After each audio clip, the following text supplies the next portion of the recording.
ready?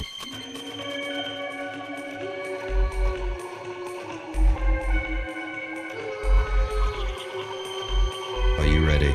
Ready, ready, ready, ready, ready. Hold your nose steady, hold your nose steady, hold your nose steady, and breathe from deep down in your heels. You know what you want, you've known it for a time now, and it isn't that crazy pipe dream in the sky, pipe dream in the sky, pipe dream in the sky. Coming home, that's what you want. Coming home is what you wanted all the while. Back to this place where you've always been free. Back to this place where you can't fail to see everybody and everything is one. Everybody and everything is one. Everybody and everything is one.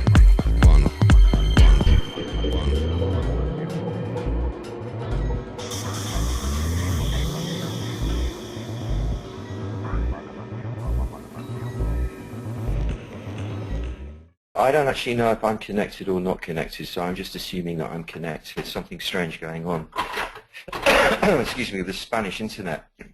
But it's all worth it, because just as fate would have it, I found myself sitting at a bar on the beach just now in the south of Spain, in the Granada province, watching the sun apparently go down, because as you know, it's actually the Earth spinning in an easterly direction that's causing that effect.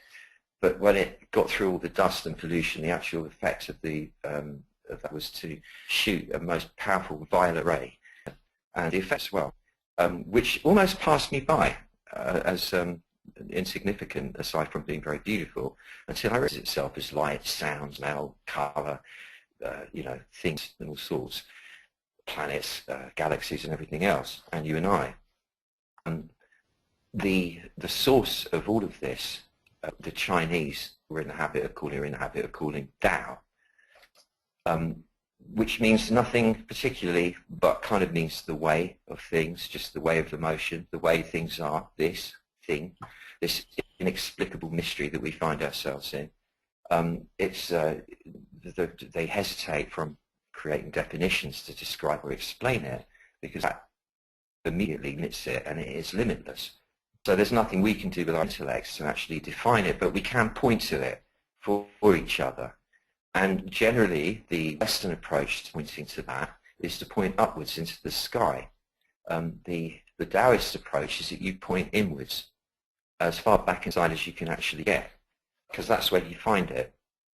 I'll explain that in a little bit more depth shortly.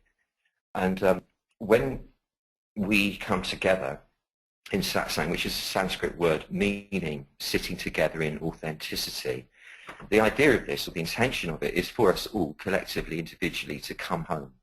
And by that I mean we come back into ourselves and re-establish our awareness of who we really are, which is this primordial presence, and from that place are able to use our intention, once clearly formulated enough, to apparently instigate a new flow of motion, or a particular direction of motion, a current of motion, that will bring to us all the conditions required, both internally and externally, to facilitate the desired new state of being. This is what we call doing magic. The Taoist name for it is Wu Wei, which means, intention magic, or manifesting or achieving things with no effort, merely a bit of mental application, a bit of focus. But this will only work in any profound way when the intention is formulated and declared from the depths of yourself, from as far back inside as you could possibly imagine going, and then even further. This will, as I say, will be explained shortly. When still deluding oneself into believing that the personality is who we are, it's actually impossible to do this kind of magic with any real effect. You would get beginner's luck if you started playing around with it, of course. But for a long-term sustainable approach to life, rather, as opposed to, say, going out and striving in the external world exclusively, by shifting it so that it's 90% internal work and 10% action is then all that's required to achieve your results. Similarly to flicking a balloon across a room with your finger with focus but with lightness makes it go further than if you slap it very hard with your hand quite often, if you can catch the right air current to sail it across the room. So much less effort is required to achieve things with this approach. If this is going to be something that's going to last, sustain itself for a whole lifetime as an approach, it can only do so if you are properly situated within yourself. Now, what makes Taoism different from most other disciplines that I've explored, and this is the one obviously I've explored the most over 6 decades of life, similarly to the 8-path yoga system of India, but slightly differently, just of course because of the way everything's explained and so on, modelled.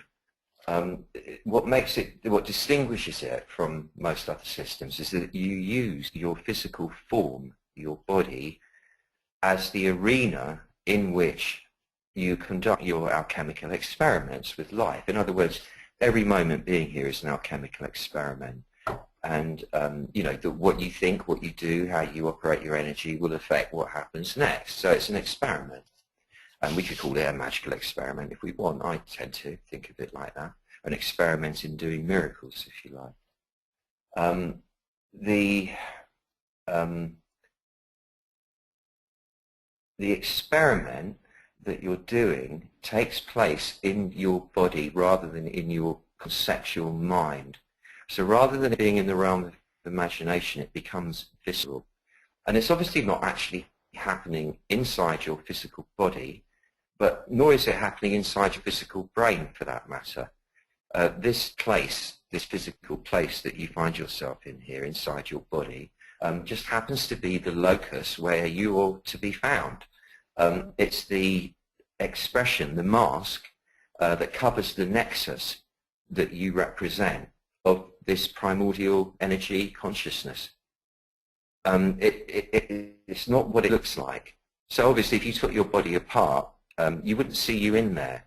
But internally, on a psychic level, this is the place where we do our experiments.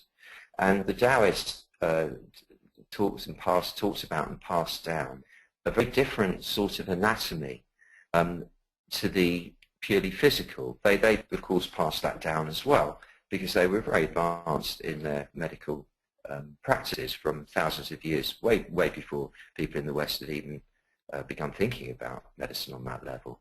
Or they'd been thinking about it. We all had our herbs and our methods, but these were incredibly sophisticated 12,000 years ago even. In fact, 12,000 years ago, apparently, it was already getting lost and scattered. But what they passed down was what they called the psychic anatomy, or anatomy of the soul. Psyche means literally soul, comes from ancient Greek. And the body is the physical body. Inside it, on a psychic level, you have 3 chambers. They're like temples within the body. There's the one that occupies the lower belly area. There's the one that occupies the chest or heart area. And there's the one that occupies the brain area, specifically the central brain region. And these are called the 3 tantians, meaning 3 fields of heaven, or the fields through which heaven can operate your system, your body. They can be translated as the golden pill. There are many different translations of the words, but they are basically, once you take the pill, if you like, you're turned on. You become aware of the physical presence of the psyche. And lots of work is done to develop this awareness, which once developed sufficiently, mobilizes another level of a new refined level of qi, which is psychoactive energy. In other words, if you think now about your right palm and you breathe out as if you're breathing from your mind into your right palm, you will feel some subtle tingle there, and that is qi. That psychoactive energy, your mind has told it to go there. The more adept you become at knowing your way around the psychic anatomy and how to trigger it in certain ways, the more you're able to muster this force. And it knows no bounds in time and space, so you can use it to heal someone, yourself, different parts of your own body, different other people close to you. While they're in the room, you can touch them at the same time, but truly that's actually only a formality. You can, because the actual transmission that goes without touch. You can send distant healing to people with great effect, and you can even do it back through time or forwards through time. So you can heal your own ancestors, and this is a practice that is highly recommended on a daily basis, just to spare a moment to send a bit of healing backwards through time, so to speak, to your ancestors, heal them, and then what gets passed down the genetic ladder to you is better quality. In other words, you heal yourself in the present by healing your ancestors in the past. But lest we get completely caught into some conversation that isn't really relevant to our purposes here, let me now talk about the violet ray. Now, the violet ray, there are many aspects of Taoist practice. This is just one. The violet ray, when directed on the psychoenergetic plane to any particular area or field in which you wish to intervene, will trigger a series of quantum leaps or miracles. They're the sudden shifts from one state to another one that just bang, it happened. One little thing occurred and your whole life changed. It's one of those kind of ones. This doesn't necessarily imply spectacular, loud, noisy, highly produced sort of show or anything. It can be very, very subtle, very, very discreet, the trigger. But the sudden flowering into a whole new reality is as if you just stepped into a new life. That if you remain awake enough to notice it, which is very important, because oftentimes these things go by. I mean, we don't notice the miracle of our own existence most of the time, and there isn't a bigger one than that, for example. So just staying awake to notice that you are going through this shift is a big part of it. But nonetheless, there'll be a moment where you'll look back at least and go, wow, my whole life totally and utterly changed for the better with one big bang there, without me even noticing what happened. That's how the violet ray works, as opposed to what we tend to expect is the incremental development of events. First I'll do this, then that will happen, then I'll do that, then that'll happen, blah, blah, blah, blah, blah. Although, of course, the inner child in us is well tuned into the quantum, hence why the popularity of gambling or the lottery or whatever, because it's that urge to suddenly make everything change really big. So we all believe in that possibility, of course. But this is not a slow creeping effect, the violet ray. It's sudden and it's big. But that doesn't mean you've got to sit around waiting for something noisy. You have to forget about it once we've done the magic here. It really doesn't work. You have to at least be gracious enough to go, it doesn't matter. It doesn't matter if it works or it doesn't, because I've already got the big prize. I've already got the biggest miracle I'll ever have, and that is being alive. I'm here. That's the big one. There isn't anything bigger. Anything else than being alive is just a smaller gift. It's just another version, but in a smaller form. So whether you are going to make this violet way work for you for making loads of money, whether you're going to make it work for you for having a beautiful relationship with someone, or just whatever it is, doesn't matter how amazing the gift that you receive as a result is, it's still not as big as the big gift which is being here in the first place. Now, maintaining this perspective and being in a state of gratitude, hence grace, all the time through disciplining your mind to remain that way. The other lesser gifts somehow just fall into your lap more easily anyway. That's the basic gist of Wu Wei. But they won't if you're greedy, materialistic, kind of spiritual materialist. Like, oh, I'm doing this to manifest things, I'm doing this, blah, blah, blah. It's not about that. It's about understanding that it don't even exist anyway. That's just a fiction. What is here, the real you, is the real I in everyone. It's already here. This is it. It's got the gift. This is it. This is existence. It don't get bigger than this. And therefore, anything that you might decide you want is merely just a thing. That's all. And things, when we get them, are all subject to the law of yin and yang. In other words, however bright and shiny something is, on the one hand, on the other hand, it's just as dark and slimy.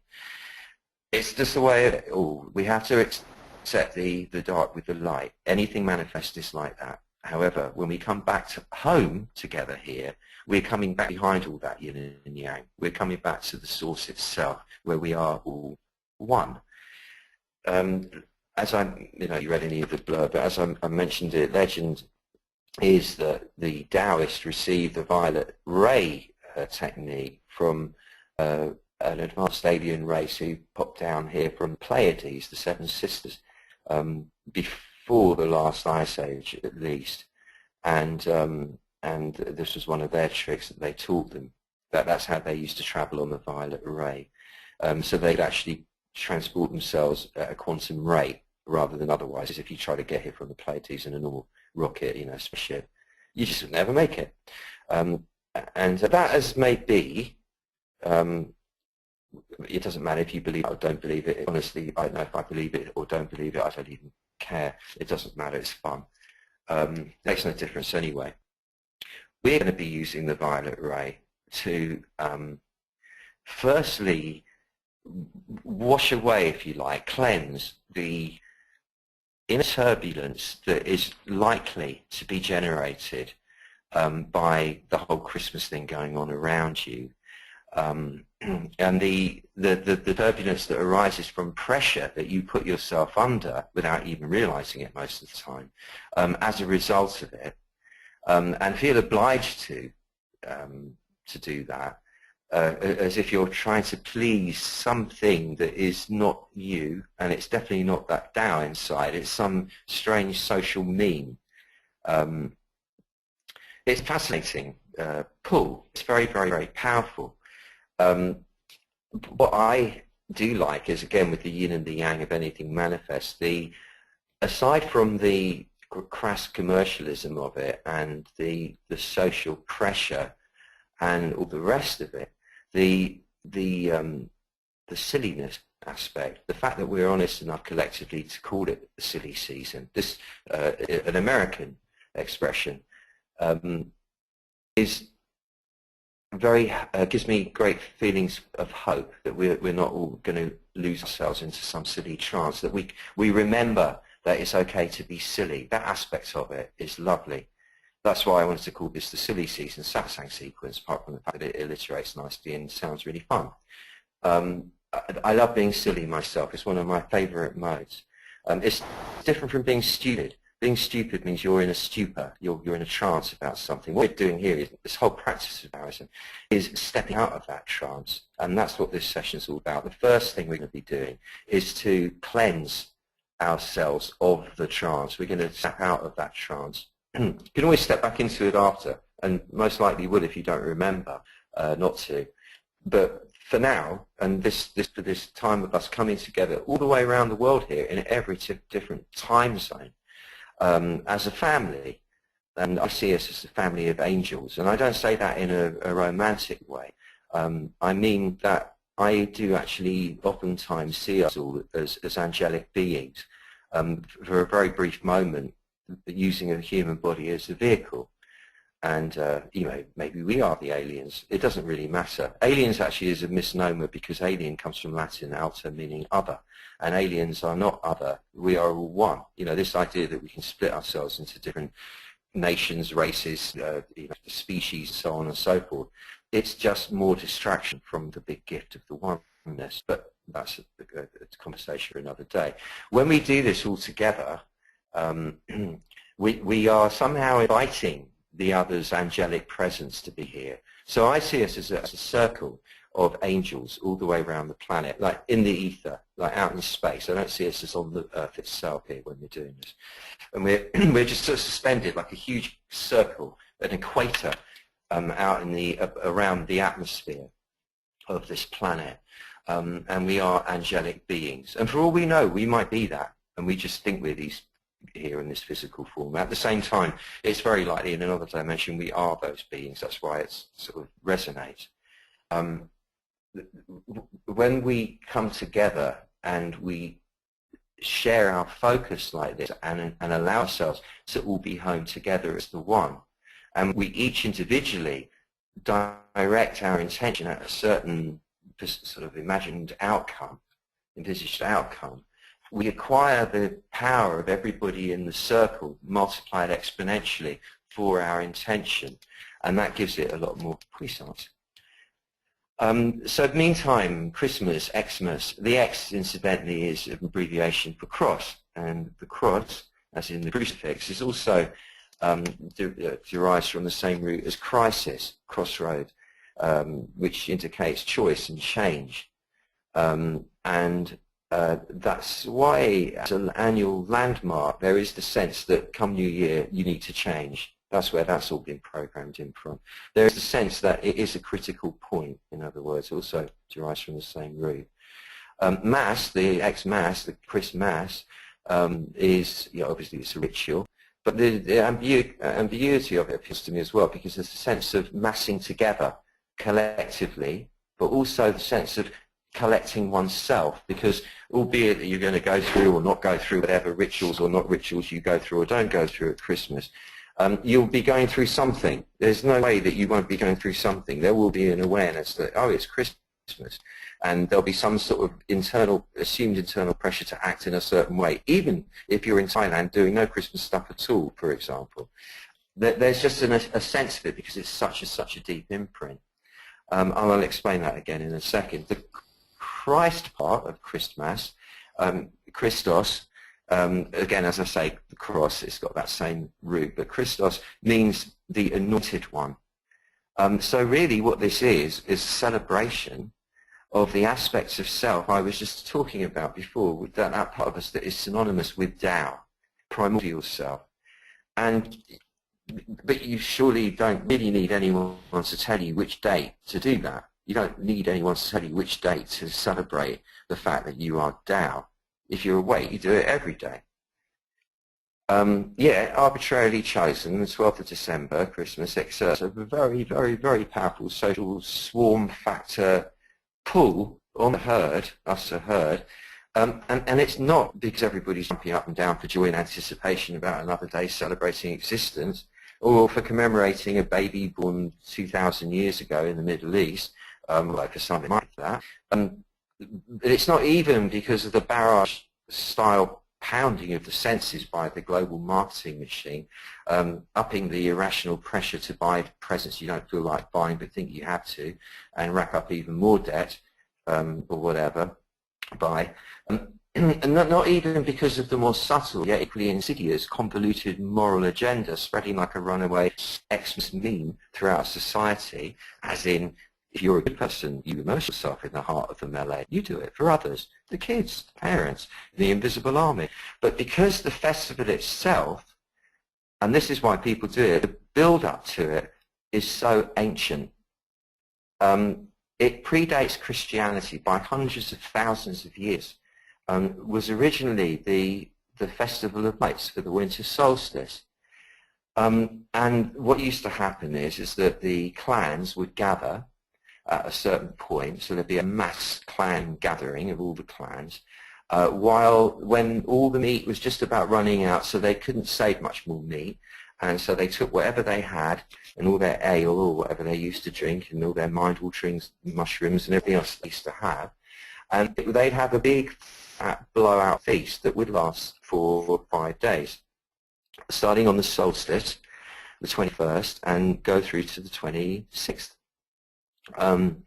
And they would light bonfires, obviously, because it would be cold and dark everywhere, all around them, and hence the tradition of the lights at Christmas, or hence actually the urge to perpetuate that tradition, albeit one that really developed out of Germany in the late 1800s and then translated to England through Victoria, the mid-1800s, translated into Victorian Christmas, which is the one the Americans got their version from. The actual instinct to do the lights comes from the festival, what they used to call the Festival of Lights for that reason, which later for the Jewish religion became Hanukkah, which is the one where they light all the candles and everything. Also symbolic, even though that their explanation of where they got that festival from has got nothing to do with it, in the same way that nor does the Christian explanation had anything to do with the solstice. People never kind of acknowledged the guy they stole their gear from. That's just the way that works in the religion world. But nonetheless, that's where it all came from. It's really, really, really ancient.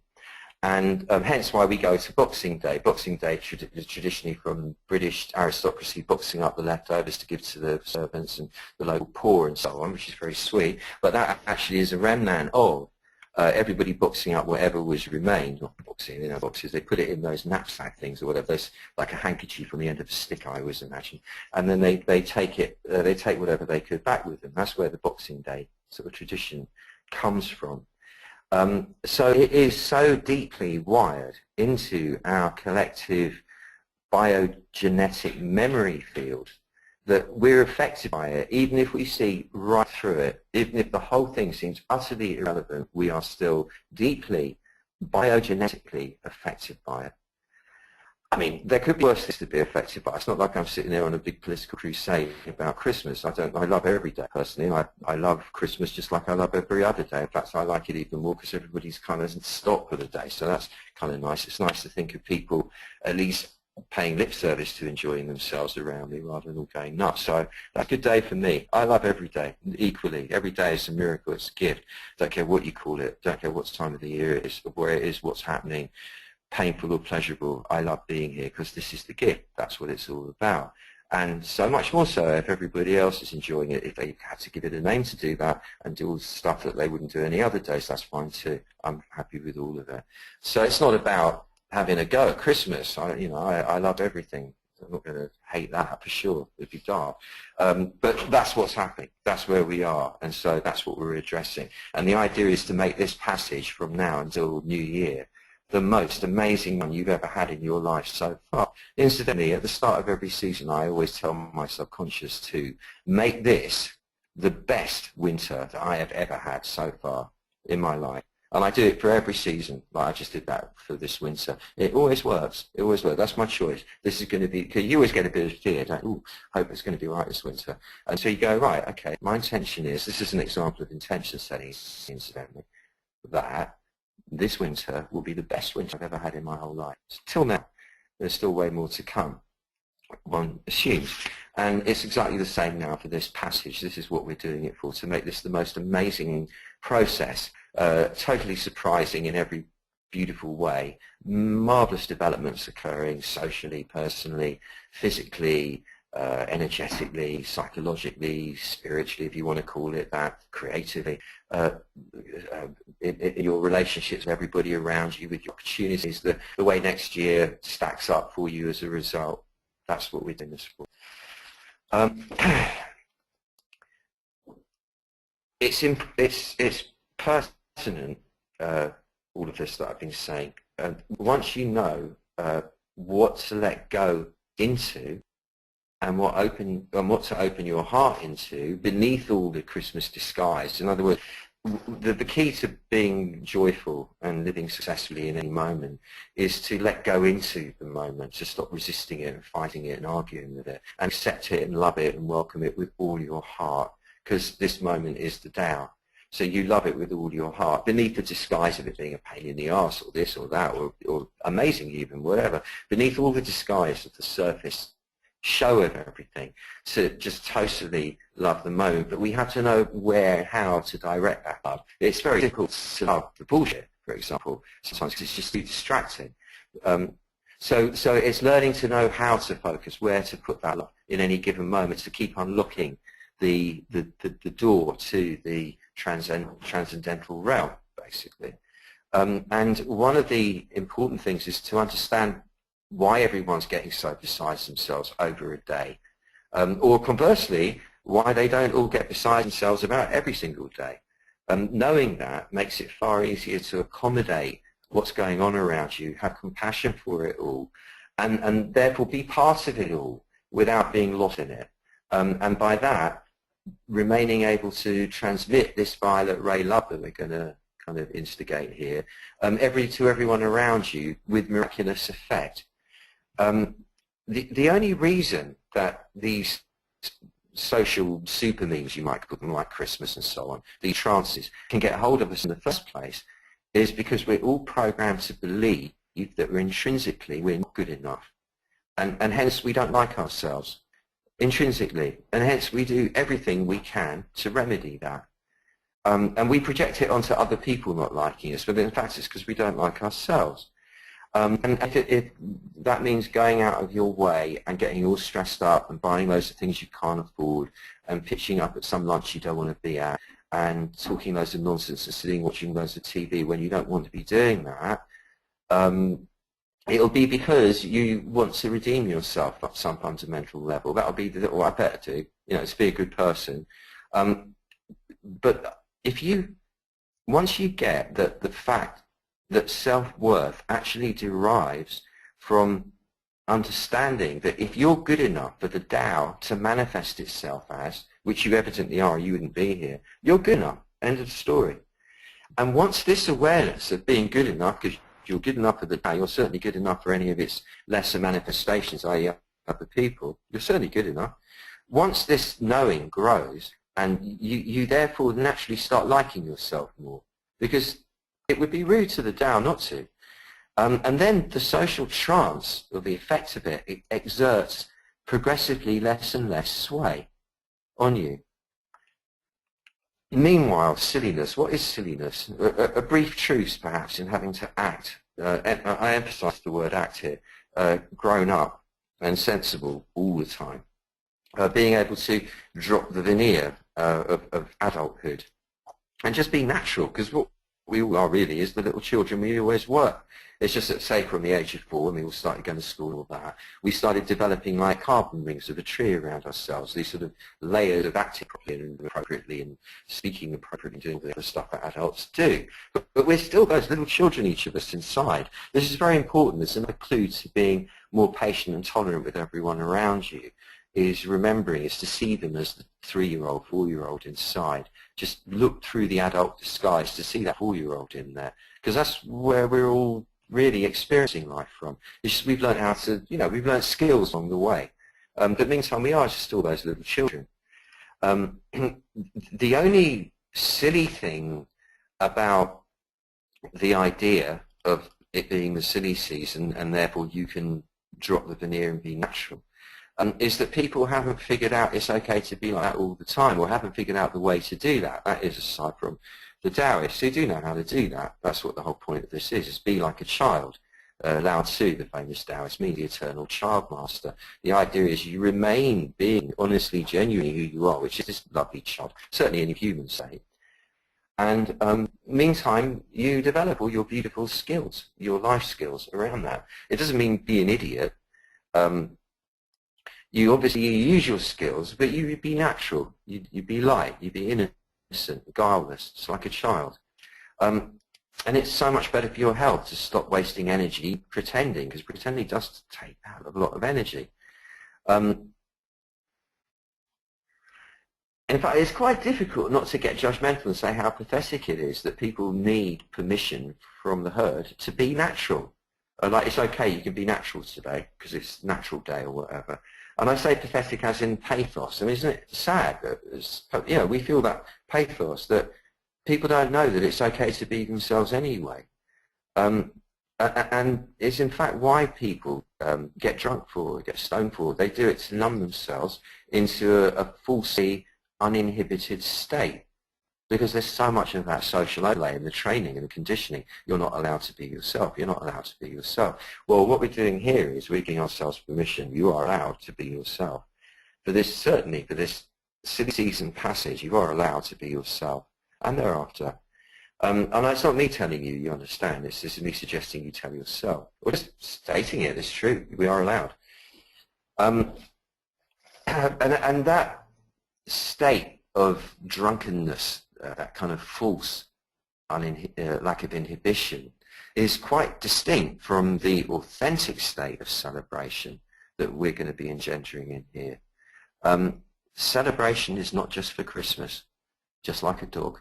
Celebration is for every day, just for being alive. Being alive is the greatest gift of all. It really makes no difference what time of year it is. So here we are at session 1, which I described as self-command activator, a social trance reductive process to put you far more in command of yourself and hence way less susceptible to being overrun by the Xmas of social super me. What a nice tight bit of prose, eh? But, you know, like it's faux physics, you get me, don't you? The gist of this is that you're going to produce a state of celebration so strong and bright and unassailable that your society, as in your ambit, the people in your ambit, is likely to conform to you rather than vice versa. Just contemplate that for a moment. That you are going to produce a state of internal celebration just for being alive, regardless of the day, and therefore, especially on Christmas, if you want to be sentimental about it. So powerful, this state of constant celebration for being alive. It's more powerful than all your self-pity patterns, than all your poor me, than all your anger and resentment, envy, and anything else that could get in the way of anything, of you enjoying yourself.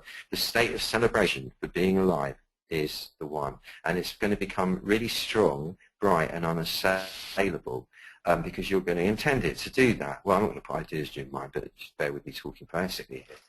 And that is going to cause, by the law of magnetism, you being the strongest pole, in other words, with this property, it's going to cause your people, the people that you transact with, all the way between now and New Year, whether you're driving in traffic jams, whether you're negotiating crowds in supermarkets or stores or whatever, or sitting around a table eating or going to cocktail parties, doing whatever it is you're doing.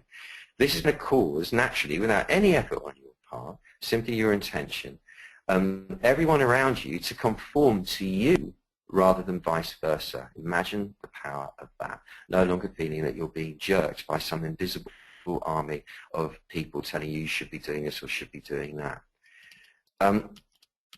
Social super memes themselves are beliefs that take hold of the herd, generally, most of the time, without having any basis in truth whatsoever. You could take bigotry, for example, or gynophobia as another example, or racism as another example, which are predicated on a rationale that is so absurd. Religion I could put into that group. The myths and stories are so, they're unbelievable. A lot of them are completely nonsensical, certainly to do with the immigration and all that stuff, and have no basis in truth whatsoever, yet they stick. They stick. That's what a social super meme is. They're a fascinating thing. And Xmas, Christmas, is a social super meme in the way we understand it. And as is all the stress that people feel obliged to partake of in connection with it. The way to ascertain if something has any ultimate veracity and not just a super meme is to ask if, for instance, an asteroid smashed into this planet of ours and pulverized it into just a waft of space dust, what would remain? Would Christmas remain? Would Christmas be an extant phenomenon in the universe if there was no planet Earth? Contemplate this for a moment too. Would Sundays have any ultimate validity if there was no planet Earth? I think you'll find that pretty much everything is momentary and relative and not ultimately real when put through that test, aside from the sense of the undifferentiated absolute prime source of everything and the way that once that manifests itself there becomes yin and yang, because the one becomes two, and then when you get two you get poles, and then you get the dance of yin and yang, and that everything is subject to that. For example, those kind of very, very basic cosmological principles would remain, because otherwise they're not cosmological principles. But everything else pretty much is human construction and would vanish with the planet, I posit. But as you do, let that very rapid introduction, and a very enthusiastic introduction, because I do love being here with you and I love being able to share these views with you after so many decades of deep study and work in the field. It's exciting for me. Allow this to be a trigger to for your locally referenced mind, the part of your mind normally associated with the day-to-day, to drift. Allow it to drift. And then close your eyes and breathe out, and perhaps an audible sigh like, oh, and allow all the tension that you're aware of to drain out of your body like wax dripping off a candlestick. as if into the ground to be neutralized and regenerated, recycled. Let all the weight of your body settle in the lower part of your body, where it wants to be anyway. Let your hips, your pelvis, your legs become heavy and filled with you. But allow the upper part of you to not be filled with you. Let the upper part of you just feel light and floaty, as if it wants to reach for the heavens. It won't take off the ground because you're sinking nicely. Then expand the physical mainframe supporting this whole experience by lengthening your spine, broadening your shoulders and your pelvis, and raising your breastbone. Imagine somebody winching the crown of your head up as if there was a hook attached to it towards the ceiling, and that causing the back of your neck to lengthen, your chin to drop slightly. Imagine that you are that angel I was referring to, and that the wings you're wearing are necessarily large and heavy, and one is attached to these shoulder blades, and therefore are pulling by their sheer weight your shoulder girdle down and broad. Allow your breastbone, without arching your back, keep it back where it is, just raise the breastbone a fraction only of a millimetre. It's a change of attitude rather than shape. As if subtly, discreetly rising up to all that is beautiful. You'll notice as you do that, it gives you more dignity internally. You feel more like a king or queen. And allow the hips to be as broad as they want to be. So rather than holding your shit together, rather than holding your hips in, let the hips relax fully. Allow the sit bones to slip apart from each other on the seat, so you're occupying subtly more space. That provides a stronger base for you. Become aware of your breathing, and rather than holding the breath, as you might unconsciously be inclined to, allow the breath to flow fluently. And let the in-breath and the out-breath be roughly the same duration. Let the breath flow in and out slowly, and allow its quality to be silent and silken and smooth and soft, because this directly affects the tempo and the quality of your mind. And feel or notice the belly rising as the air comes in and then dropping, falling as the air goes out again. And for a moment, just acknowledge the power of breath as not just being nothing, but being the actual elixir of life itself. As you know, when the last breath runs out, there's no more of this whole illusion. So this being here is facilitated very much on a mechanical level, at least, by breathing. But the breath also contains all of life, all the information there is, the energy, the chi, the psychoactive chi. So be aware of that when you're breathing in fresh life, fresh information. And as you're breathing out, you're doing so because if you didn't, you wouldn't be able to breathe in. So bless the out-breath. And focus on the soft tissue of your body, all the muscles and sinews, and give the command for all the soft tissue in your body to soften even more. So there really must be no rigidity in soft tissue. Let the bones be hard, but let the muscles be soft, because that enables the fluids and the energy to flow. When they're rigid, they can't flow. So you become stronger the more soft you are, rather than the harder you are. And get the feeling of the inside of your skull being the inside of a cave. Or, in fact, even better, get the feeling of the inside of your skull being like the flight deck on the Starship Enterprise. You'll probably notice that you're more drawn to all the activity down in the front, where that big window is looking out onto space, which is roughly behind your forehead. You know, where all the action is, all the people with the funny T-shirts walking around doing stuff and discussing strange things that they do on those Starship Enterprise flight decks. And then be aware of the engine room down below the body. And it's noisy, the engine bit in the front is very noisy, so that's where your attention will be drawn to first. The noise of the solar plexus resisting information and being tense, the noise of the intestines trying to process all the stuff that you've been dealing with in your life, including the waste food. The heart area being kind of concerned with the noise of eating, the concerned with the circulation, not just of blood, but of all aspects of your life, because you can't deal with it being static. You know, people, ideas, situations, that movement, what next, what next. The heart, very concerned with all that. It's noisy, noisy. The lungs, breathing to keep up with it all, noisy, noisy. The throat, where all the bottled up communication sits, the things that you couldn't say. And that must be more than the things you could say, if you think about it, looking back. All that blocked up communication, the noise of all those thoughts that you were going to say that you didn't, so they're still in your throat, chattering away, trying to make a bit of noise externally, and they can't, all that noise. And then, as I say, all that action in the front of the brain, where they're all discussing, right, what's that up ahead? Oh, that's an asteroid. No, it's not. It's a comet. Oh, I never knew the difference. So you should have stayed at school and learned more clearly, blah, blah, blah, blah, blah.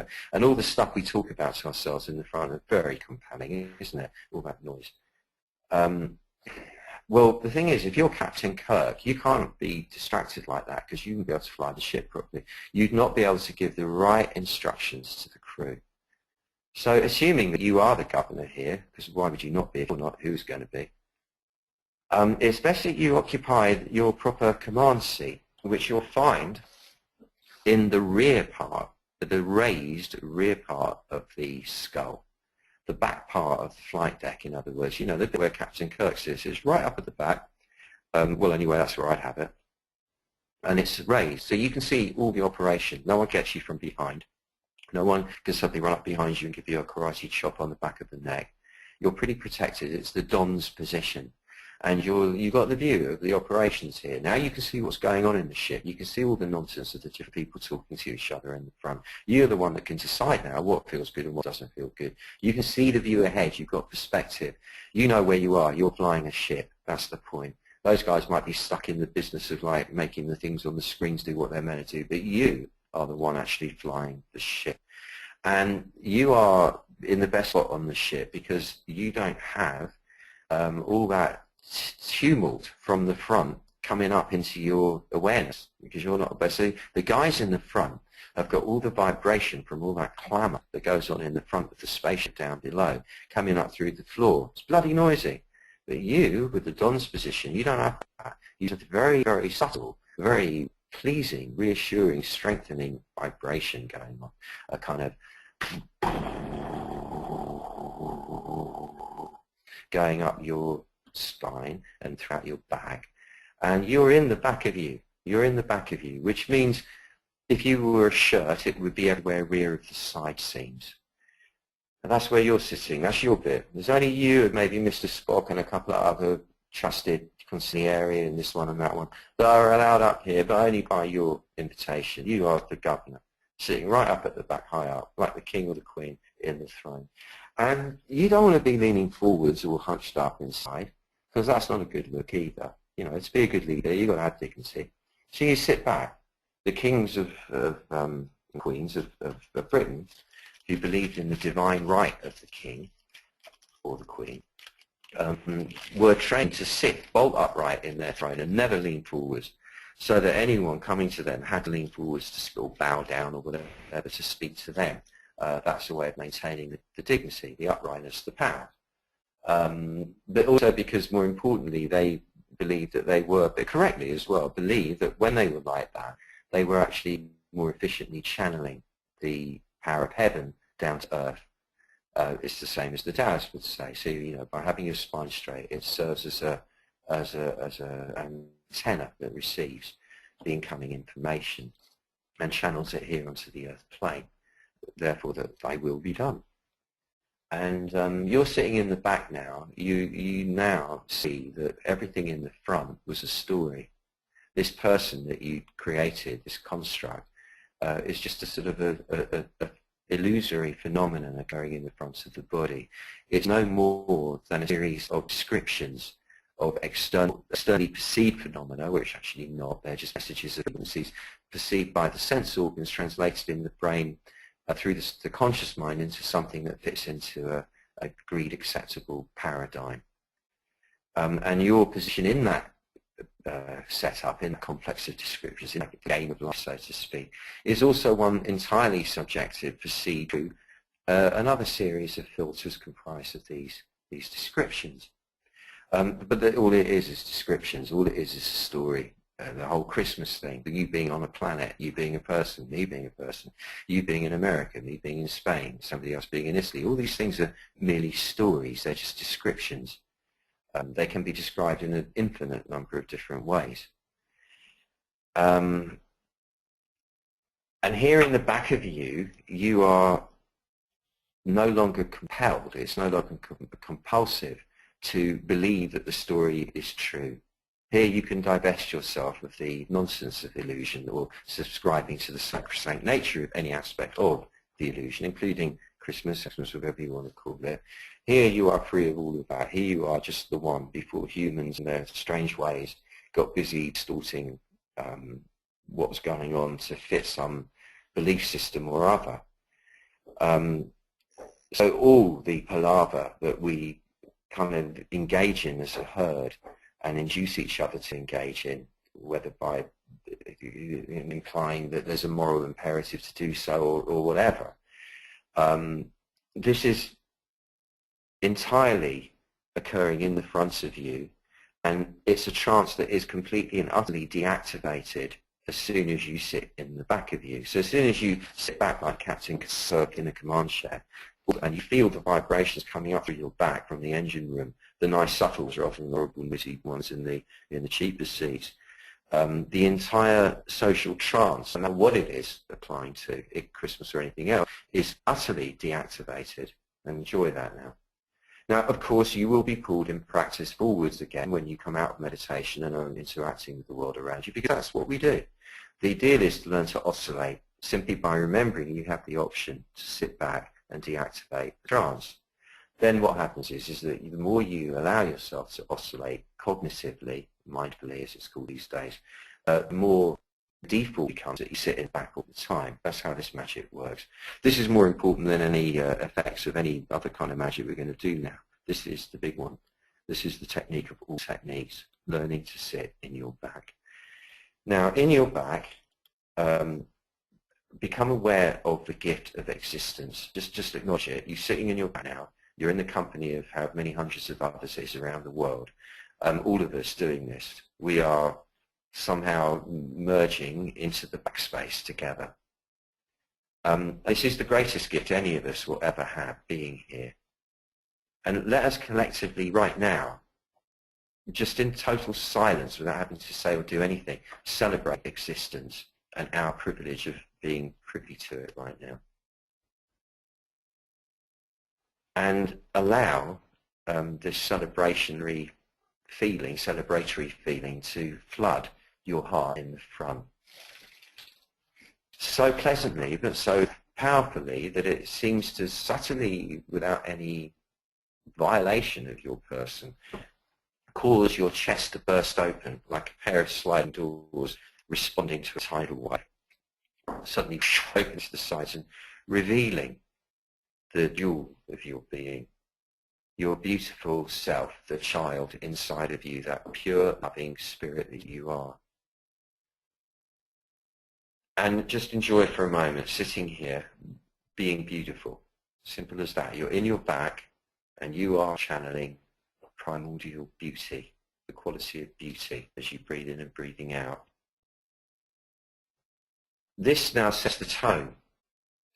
Now see in the sky before you, in the sky of your mind, a radiant being sitting, if you like, cross-legged on a cloud. Huge and magnificent. A holy being. A Jesus, a Buddha, whoever, whichever form grabs your fancy. A holy being, but with your face on. It's the extraterrestrial, advanced, super advanced version of you. And it's not an alien, because as I say, alien means other. It is one. All is one. And being is in front of you, this huge, huge radiant being. And this radiant version of you, this advanced, super advanced extraterrestrial version of you sitting on a cloud, beaming the most beautiful, reassuring, healing smile at you, absolute approval and acceptance. Not even the faintest shred of any residue of not being good enough, and that's smart.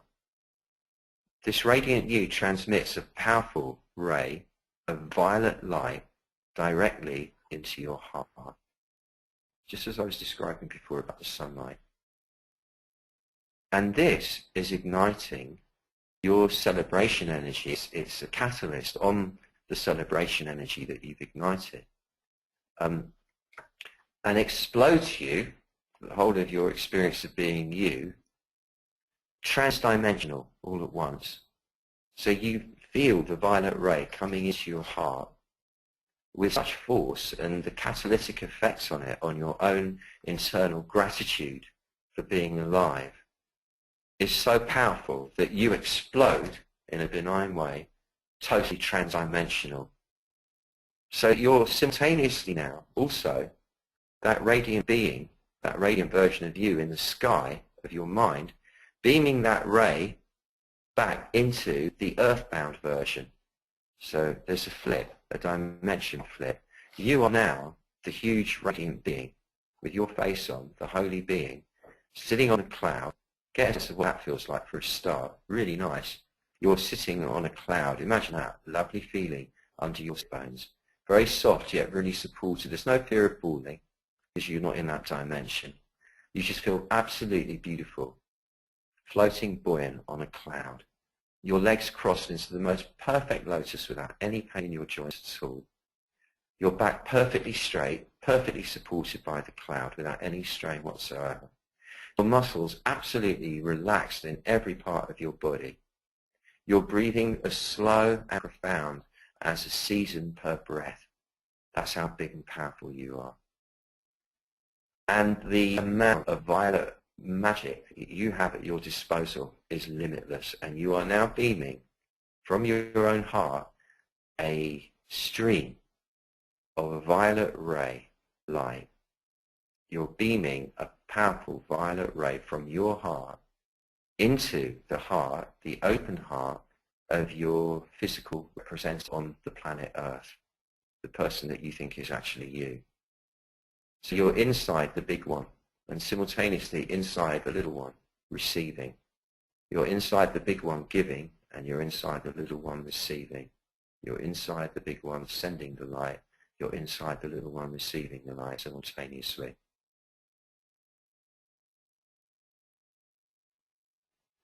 Be now fully, for the time being, in the big one, in the huge one. And you're beaming down this light into the heart of your local self down there on the planet Earth. Be aware that everyone in the circle is doing the same thing, each their own local selves right now.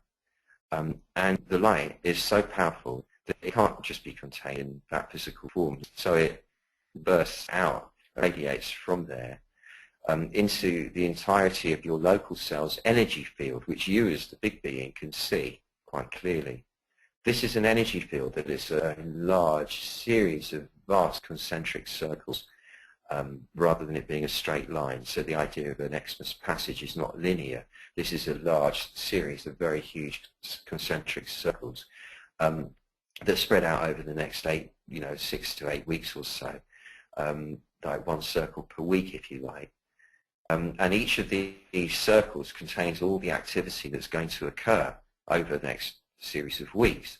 And you're beaming the violet ray with such force that it bursts out of the physical form you're sending it into, and filling up these circles is going to have the effect of changing everything that's going to occur within those circles over the next few weeks, i.e. the traffic jams, the shopping, the travel plans, the meal plans, and all of it. The violet ray is cleansing your field of all time wasting, of all people-pleasing disingenuousness, of all superstitious fear of divine retribution if you do something sinful. This, of course, a tiny human construct. All the energy wasting, doing things you don't want to be doing and know that really aren't right for you to do anyway. As I say, all the guilt, which is that superstitious fear, again, disguised as guilt. All the irritation and the lack of patience any loneliness, anxiety that you might experience, or displacement anxiety, oh poor me, I'm not part of all that, or what's wrong with me, all those kind of things, you know, the fear of the loneliness, which is huge for people at this time of year. All the self-doubt about, well, it's another Christmas, I haven't really done that much in my life, have I? You know, all the stuff, I should have done it differently, I could have done it, all that. All of that, the residue of all of that is being cleansed by violet ray. In one quantum leap, kabang, it's gone. But every circle, kabang, kabang, kabang, kabang, every single one is totally and utterly cleansed of that toxic energy. And simultaneously, the build-up of this violet light moving around you and around you and around you and around you is creating an energetic buffer, a viable, effective buffer to protect you at all times and make you impervious to the social supermean. Meaning that you can join in and have a wonderful time. To the contrary, you will have a far more beautiful time as a result of it. But no more betraying of yourself in order to apparently please others. So powerful is this light shining that no darkness, no matter whence it comes, can exist within it. Save for a bit of healthy shade to give a bit of dynamics to the picture, of course. And the violet hue of the light causes this transformation to be instantaneous and exponential. It's a sudden, instant quantum jump. And it's going to cover, it addresses, already has addressed, all movement of yours, of any sort whatsoever, over this seasonal passage. And it's going to cause everything to manifest freshly for you. So that rather than looking through jaded eyes, conditioned by years of habit of this time of year, you will see through totally fresh eyes to the very jewel of the miracle of existence at all times.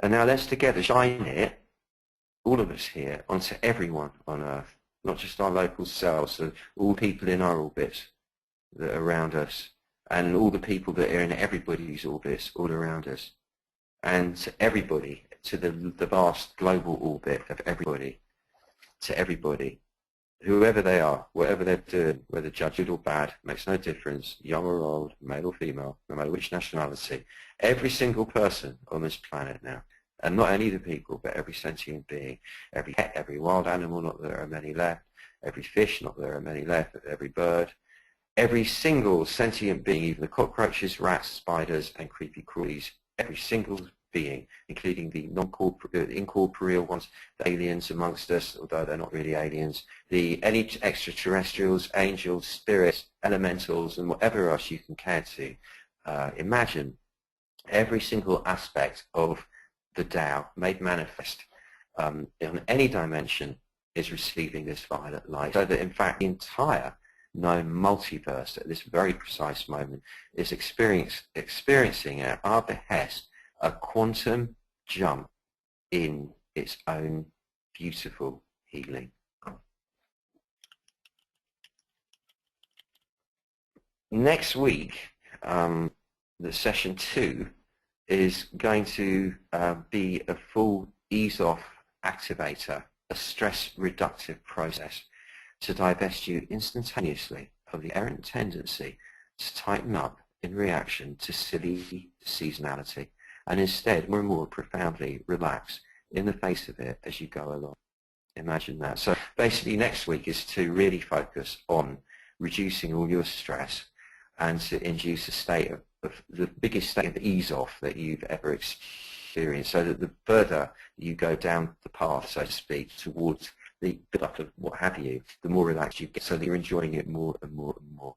And alas, because it's the first one in the sequence, I've gone well over and therefore have left no time for questions. But if you would be so kind as to hold your questions for next week and bombard me with them, I'll make sure that the process of the intro bit doesn't take long, but it was the first one, and I'm excited about the topic. Just as I'm excited about us being here together, you are my family, and thank you for letting me be in your family. This is a beautiful thing that we're doing, this human experiment, and we need each other and each other's support more and more all the time, at this level, really, more importantly than any other, in fact.